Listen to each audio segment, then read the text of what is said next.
Guys এতদিন পরে এসে কি সত্যের কাছে হার মেনে যাবে জামাল? গাইজ যে জামালকে বাঁচানোর জন্য এত অপমান, এত লাঞ্ছিত, এত নির্যাতন সহ্য করে এখনো ওই বাড়িতে টিকে আছে মায়া, সেই মায়াকে কি শেষ পর্যন্ত ডিভোর্স দিয়ে দিবে? গাইজ শেষ পর্যন্ত কি মায়াকে ডিভোর্স দেওয়ার পর জামাল পথের ফকির হয়ে যাবে? কারণ ইতিমধ্যেই কিন্তু তার ব্যবসার সমস্ত দায়ভার তার ছোট ভাই অর্থাৎ তার সৎ ভাই রোমানকে দিয়েছে। গাইজ কি হতে চলেছে বৎসরত নাটকের আগামী 20 নম্বর পর্বে বা 20 নম্বর পর্বটি আপনি সবার আগে কিভাবে দেখতে পারবেন এই বিষয়ে জানতে পারবেন আমাদের আজকের এই ছোট্ট ভিডিওটির মাধ্যমে। তাই গেস রিকোয়েস্ট করব আজকের ভিডিওটি অবশ্যই সম্পূর্ণ দেখতে থাকুন এবং কি চ্যানেলটি যদি এখনো সাবস্ক্রাইব করে না থাকেন তাহলে বৎসরতের প্রতিটি পর্বের আপডেট পেতে, প্রতিটি পর্বে কি ঘটতে চলেছে অগ্রিম জানতে এখনই আমাদের চ্যানেলটি সাবস্ক্রাইব করে ফেলুন।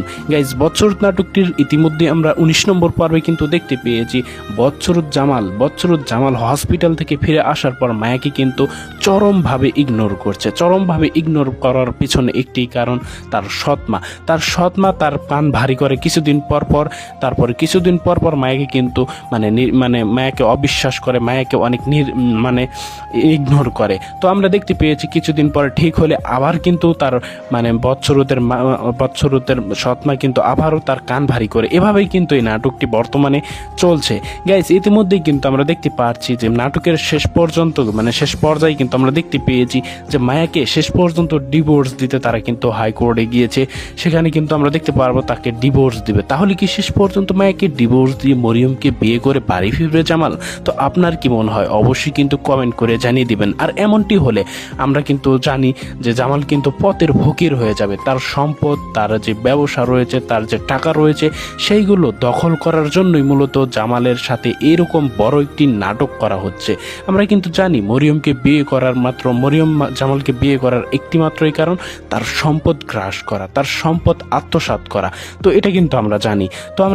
এটা এমনকি আমরা আরও তো দেখতেই পেয়েছি সে অসুস্থতার কারণে তার ছোট ভাই, তার সৎ ভাই, যাকে কিন্তু সে কিছুদিন আগেও দুচক্ষেও দেখতে পারতো না, তাকে কিন্তু তার ব্যবসার সমস্ত দায়িত্বভার দিয়েছে। সে কিন্তু কেমন লোক সেটা কিন্তু আমরা জানি।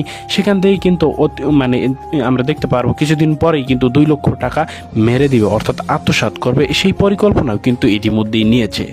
সো অন্যদিকে কিন্তু আমরা আরও দেখতে পেয়েছি মায়ার মামা মামিকে কিন্তু 2 লক্ষ টাকার বিনিময়ে বৎসরত জামালের সৎমা কিন্তু কিনে নিয়েছে, আরও স্বর্ণ অলংকার দিবে বলেছে, এমনকি আগের যে টাকা মেরে দিয়েছিল সেই টাকাও কিন্তু দিবে বলেছে। তো গাইস এখন কি হতে চলেছে, এমনকি আমরা পরবর্তী পর্বে এখন কি দেখতে পারবো সেই বিষয়ে আলোচনা করা যাক।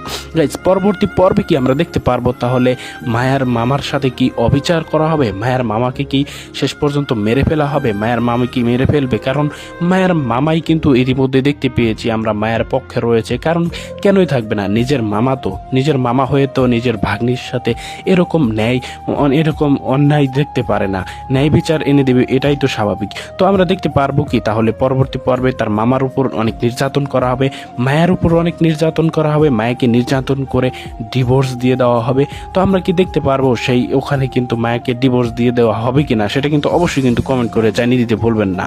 সো গাইস ইতিমধ্যেই কিন্তু আমরা অনেক লক্ষ্য করছি যে আপনারা কিন্তু কমেন্ট করছেন। গাইস কোথা থেকে আপনারা কমেন্ট করছেন, এই নাটকটি আপনারা কোন জেলা থেকে দেখেন সেটা কিন্তু অবশ্যই কিন্তু এই ভিডিওর নিচে কমেন্ট করে জানিয়ে দিতে ভুলবেন না। আর আমি কিন্তু আবারও বলছি, চ্যানেলটি যদি এখনও সাবস্ক্রাইব করে না থাকেন তাহলে এখনই চ্যানেলটি সাবস্ক্রাইব করে রাখুন। অবশ্যই বৎসরত নাটকটির ভালোবাসেন যারা তারাই কিন্তু সাবস্ক্রাইব করবেন। সো গাইস এখন বলি পরবর্তী পর্ব কবে আসবে। গাইস পরবর্তী পর্বটি আসতে চলেছে আগামী মঙ্গলবার দিন ঠিক দুপুর 3:30 সবার প্রিয় নাটক ইউটিউব চ্যানেল অর্থাৎ ইগন। আপনার কি মনে হয় জামাল কি সত্যি এবার মায়াকে ডিভোর্স দিয়ে ফেলবে? অবশ্যই কিন্তু এই ভিডিওর নিচে কমেন্ট করে জানিয়ে দিতে ভুলবেন না। আর অবশ্যই আপনারা তো জেনেই গেলেন যে বৎসরত নাটকের আগামী 20 নম্বর পর্ব কবে আসতে চলেছে। বৎসরত নাটকের আগামী 20 নম্বর পর্ব কি হতে চলেছে পরবর্তী পর্বতে। তাই গেস রিকোয়েস্ট করবো এরকমই হেল্পফুল ভিডিও পেতে চাইলে, এরকমই রিভিউ ভিডিও পেতে চাইলে অবশ্যই আমাদের চ্যানেলটি সাবস্ক্রাইব করে রাখতে হবে। গাইজ দেখা হবে আপনাদের সাথে খুব শীঘ্রই বৎসরত নাটকের পরবর্তী পর্বের রিভিউ নিয়ে। ততক্ষণে আপনারা সুস্থ থাকবেন আর অবশ্যই এই চ্যানেলটি সাবস্ক্রাইব করে রাখবেন। তো আল্লাহ হাফেজ।